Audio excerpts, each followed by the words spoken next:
अंधेरे का राजकुमार और उसकी प्रेयसी, एक खौफनाक प्रेम कहानी। हेलो दोस्तों, आज हम एक ऐसी फिल्म की कहानी बताने जा रहे हैं जो बेहद डरावनी, रहस्यमयी और रोमांच से भरपूर है। यह एक नोस्फेराटू, जिसे एक दानव से भी अधिक खूंखार शैतान कहा जा सकता है, की कहानी है जो एक लड़की के प्यार में किसी भी हद तक जाने को तैयार है। कौन है ये लड़की? कैसे वह इस नोस्फेराटू की नजर में आए? क्या नोस्फेराटू उसे अपना बना पाएगा? आइए बिना देर किए कहानी की शुरुआत करते हैं। कहानी का आरंभ एकाकी जीवन और एक भयावह इच्छा। कहानी की शुरुआत एक अंधेरे घर से होती है, जहां सारा नाम की एक लड़की काफी उदास और परेशान थी। सारा बचपन से ही काफी अकेली रहती थी और अब यही अकेलापन उसकी उदासी का कारण बन गया था।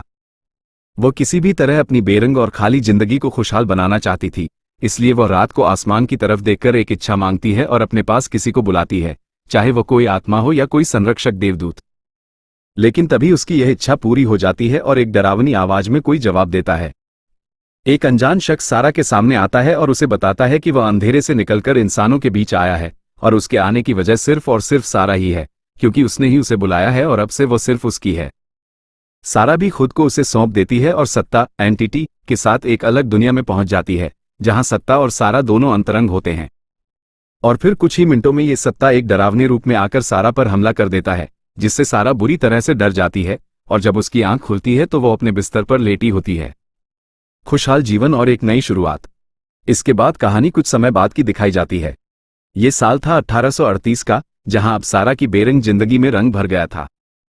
उसकी शादी हो चुकी थी और उसके पति का नाम डेविड था, जो सारा से बेहद प्यार करता था और सारा भी अपने पति डेविड के साथ जर्मनी में हंसी खुशी जिंदगी बिता रही थी। डेविड पेशे से एक रियल एस्टेट एजेंट था। डेविड सारा के लिए काफी परेशान रहता था क्योंकि सारा को हर रात डरावने सपने आते थे, जिससे सारा काफी परेशान रहती थी। डेविड सारा का इलाज कराने का फैसला करता है, लेकिन इसके लिए बहुत सारे पैसों की जरूरत थी।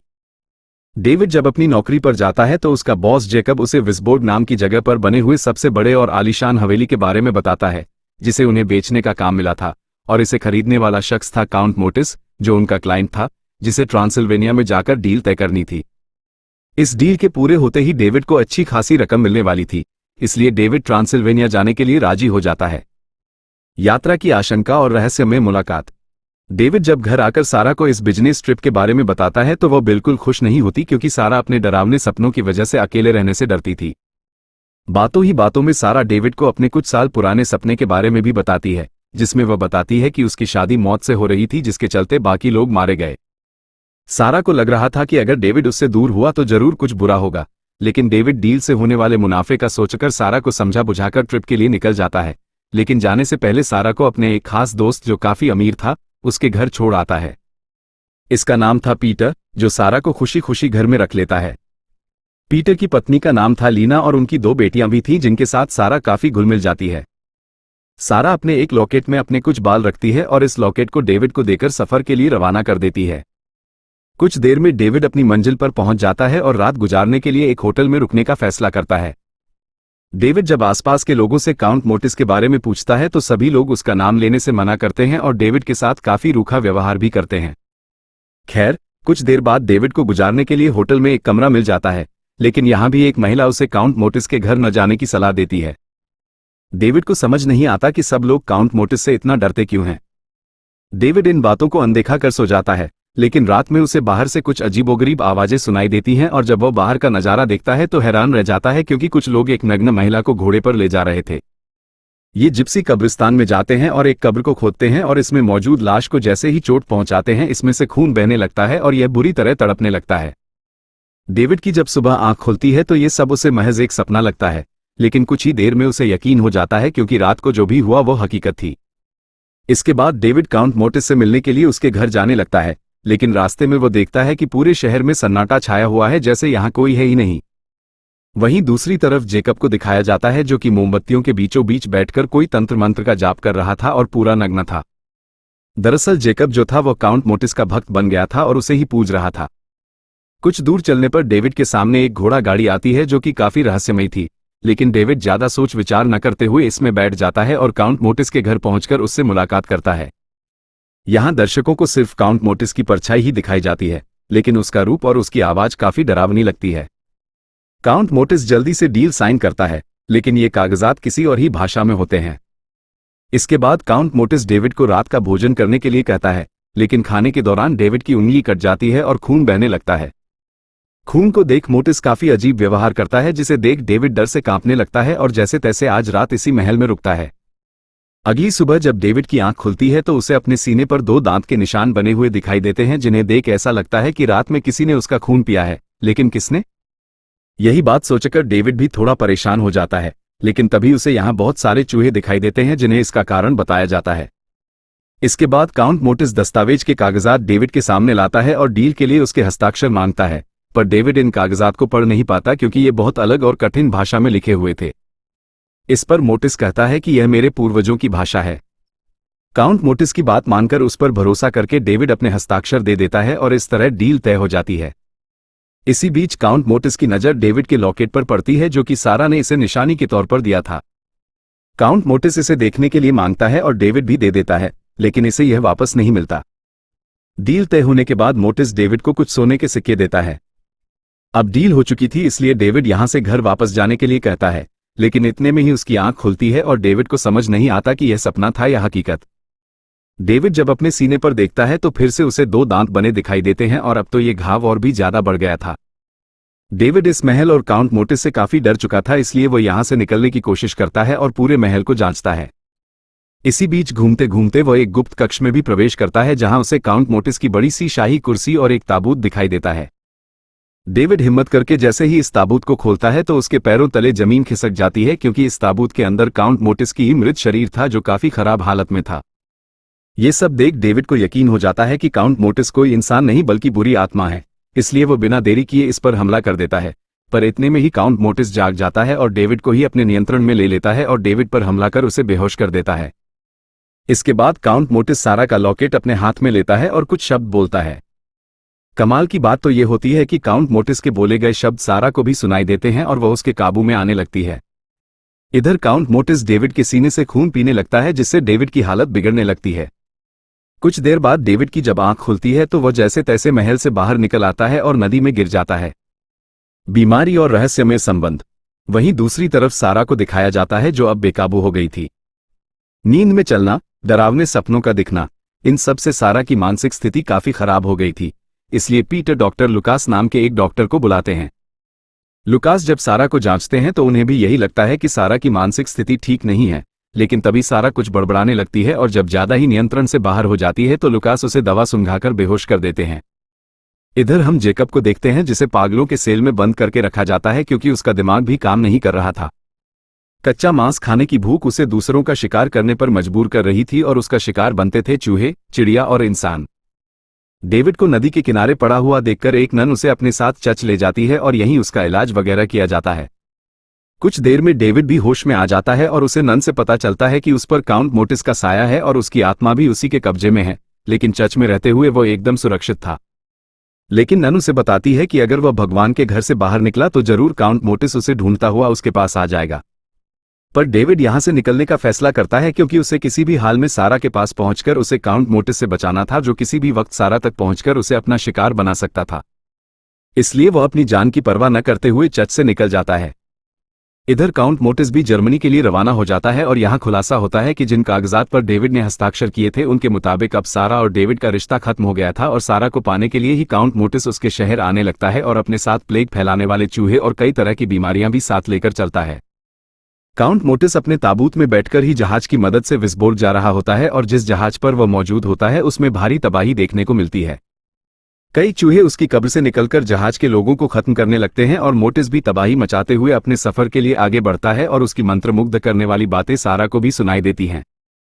कुछ समय बाद मोटिस विस्फोट आ जाता है और चूहों को चारों तरफ तबाही मचाने के लिए फैला देता है, सत्य का सामना और बलिदान की ओर। इसके बाद सीन सारा पर शिफ्ट होता है, जिसे देखने के लिए अब लुकास के मुखिया डॉक्टर ग्रेगरी आते हैं। सारा उन्हें अपने बुरे सपनों के बारे में बताती है और फिर अचानक से कहीं खो जाती है।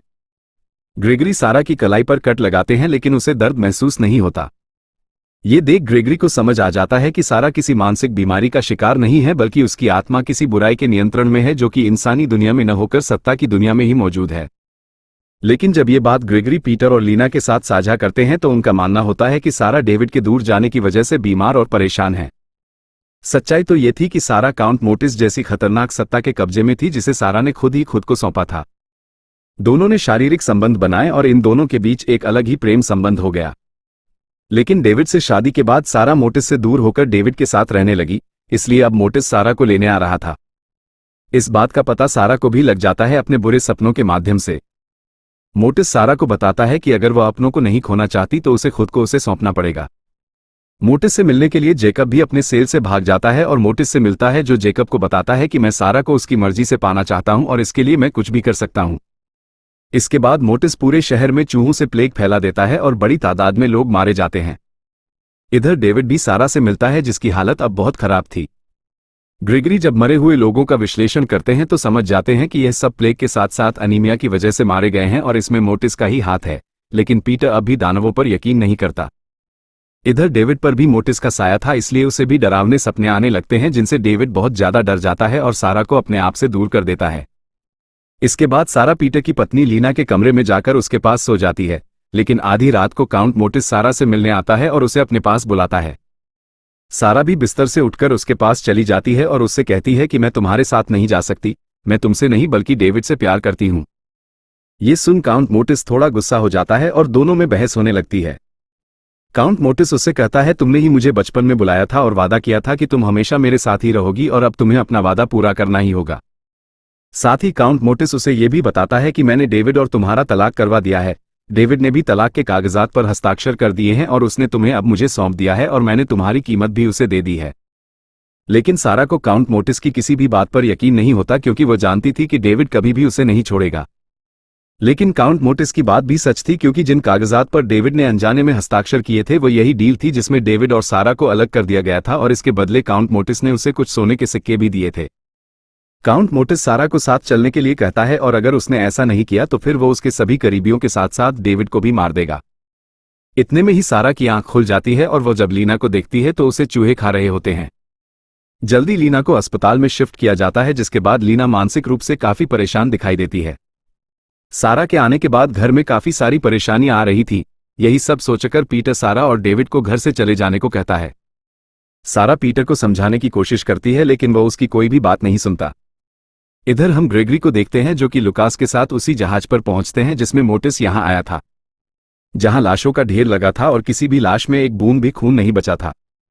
ग्रेगरी जानते थे कि मोटिस के बारे में सिर्फ और सिर्फ जेकब से ही पता चल सकता था और जब वे जेकब के केबिन में जाते हैं तो उन्हें काउंट मोटिस से जुड़ी एक किताब मिल जाती है जिससे ग्रेगरी को मोटिस के बारे में काफी कुछ जानने को मिलता है। जैसे काउंट मोटिस एक नोस्फेराटू था जो कि काफी ज्यादा खतरनाक होता है। ग्रेगरी ने कई दानवों से डील की थी लेकिन नोस्फेराटू का ये केस पहली बार उनके सामने आया था, इसलिए वे इसे हैंडल करने के लिए पीटर की मदद लेने का फैसला करते हैं। लेकिन पीटर को अब भी इन बातों पर विश्वास नहीं होता। हालांकि ग्रेगरी पीटर को यह भी बताते हैं कि काउंट मोटिस तुम्हारी पत्नी लीना के पास वापस जरूर आएगा क्योंकि उसने तुम्हारी पत्नी का खून चख लिया है। पर पीटर को यह सब महज एक कहानी लगती है। अब ग्रेगरी खुद ही काउंट मोटिस को काबू करने के लिए कुछ समाधान ढूंढते हैं और इससे संबंधित उन्हें एक किताब भी मिल जाती है जिसमें नोस्फेराटू को कैसे खत्म किया जाए ये बताया गया था। अंतिम संघर्ष और बलिदान। इसके बाद सीन सारा पर शिफ्ट होता है जो कि डेविड के साथ अब अपने घर आ गई थी, लेकिन सुकून उसे यहां भी नहीं मिलता। काउंट मोटिस हर रात उसके सपने में आकर उसे अपने पास आने के लिए मजबूर करता है और साथ ही चेतावनी देते हुए कहता है कि अगर वो नहीं आए तो पूरा शहर खत्म हो जाएगा। ग्रेगरी ने जैसा कहा था ठीक वैसा ही होता है। काउंट मोटिस लीना के पास आकर उसका सारा खून चूस लेता है और उसकी दोनों बेटियों को भी मौत की नींद सुला देता है, जिससे पीटर की हिम्मत टूट जाती है। वहीं सारा को जब ये पता चलता है तो वो बुरी तरह से परेशान हो जाती है और आज डेविड के सामने सारा सच कबूल कर लेती है। सारा बताती है कि नोस्फेराटू और मेरा रिश्ता काफी पुराना है, वो मुझे पाना चाहता है। मैंने ही अपने अकेलेपन को दूर करने के लिए इच्छा मांगी थी जिसे काउंट मोटिस ने पूरा किया और तब से वो मेरे साथ है और शहर में तबाही की वजह भी मैं ही हूं। जहां इसी बीच सारा मोहित हो जाती है और डेविड सारा को नियंत्रण करने के लिए अपना प्यार दिखाने के लिए उसके साथ अंतरंग होता है और यह साबित करता है कि वह हमेशा उसके साथ ही रहेगा। इधर हम पीटर को देखते हैं जो लीना की मृत शरीर देख बुरी तरह से रोने लगता है और उसकी आत्मा से बात करने की कोशिश करता है। पीटर इस हद तक मानसिक रूप से परेशान हो जाता है कि वह लीना की लाश के साथ ही अंतरंग हो जाता है और प्लेग के चलते मौत को गले लगा लेता है। इसके बाद ग्रेगरी और डेविड आकर इन लाशों को आग के हवाले कर देते हैं ताकि प्लेग न फैले। इसके बाद डेविड, ग्रेगरी और एक साथी ये तीनों मिलकर काउंट मोटिस के नए महल में पहुंच जाते हैं और जब उसका ताबूत खोलते हैं तो उसमें जेकब होता है, जिसे वे मार देते हैं और समझ जाते हैं कि जरूर काउंट मोटिस जेकब को यहां लेटाकर सारा के पास गया है। इधर सारा भी अच्छे से तैयार होकर आह्वान करके काउंट मोटिस को अपने पास बुलाती है और कुछ ही देर में नोसफेराटू उसके पास आ जाता है, जो कि सारा को हद से ज्यादा प्यार करता था। नोसफेराटू के आते ही सारा उससे कहती है कि मैं अपना वादा पूरा करने के लिए तैयार हूं। सारा अपनी मर्जी से नोसफेराटू को अपना लेती है और यही नोसफेराटू भी चाहता था। दोनों यहां एक दूसरे को चूमते हैं और फिर नोसफेराटू सारा के करीब आने लगता है और उसके साथ अंतरंग होने लगता है और सारा भी इसके खिलाफ नहीं होती।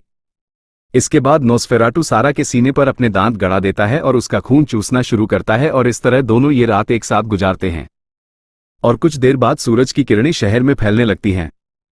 जैसे ही यह किरणें खिड़की से होती हुई नोसफेराटू पर पड़ती हैं, नोसफेराटू बुरी तरह से जलने लगता है और यही सारा का प्लान था। दरअसल नोसफेराटू को सूरज की किरणें ही जलाकर मार सकती थी। यही वजह थी कि सूरज की रोशनी से छिपने के लिए नोसफेराटू अपने ताबूत में रहता था और रात में ही बाहर निकलता था। ये बात ग्रेगरी भी जान चुके थे, इसलिए उन्होंने सारा को आज रात नोसफेराटू को काबू करने के लिए कहा। नोसफेराटू सारा के प्यार में इतना डूब चुका था कि उसे सूरज निकलने का ध्यान ही नहीं रहा और सूरज की किरणों से जलकर मारा गया। नोसफेराटू ने सारा का खून पी लिया था, इसलिए वह भी अधमरी हालत में हो जाती है और शहर को बचाने के लिए अपनी जान की कुर्बानी दे देती है और इस तरह नोसफेराटू के साथ साथ सारा की भी मृत्यु हो जाती है। डेविड जब घर आकर देखता है तो सारा की लाश बिस्तर पर पड़ी होती है, जिसे देख डेविड को बहुत ज्यादा दुख होता है और वो बहुत रोता है। और फिर पूरे शहर से नोसफेराटू के साथ साथ उसका आतंक भी खत्म हो जाता है और सब कुछ पहले की तरह सामान्य दिखाई देता है। इसी के साथ इस फिल्म का अंत